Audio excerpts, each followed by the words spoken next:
The final layer I want you to work with today is hue saturation. Hue saturation is your final place to adjust the color in your image.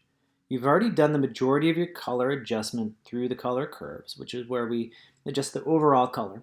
Hue saturation can help us take the edge off of things if color is getting a little bit out of control.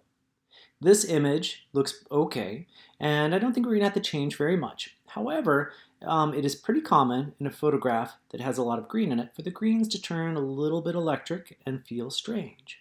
With hue saturation, if I double click on hue saturation, it'll open up my menu, and I can find hue, saturation, and lightness.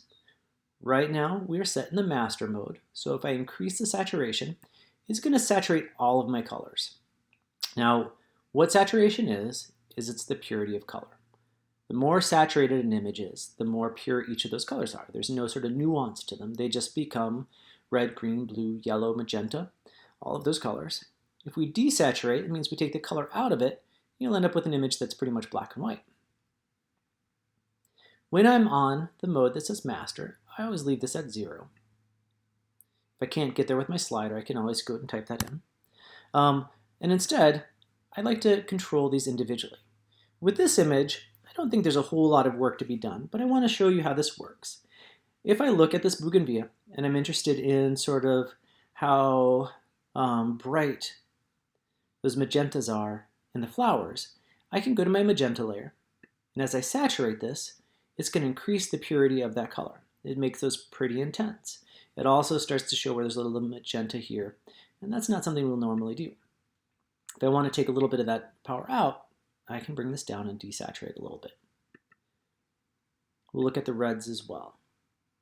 If I saturate the reds, everything that's red is going to become super saturated, or I can settle it down.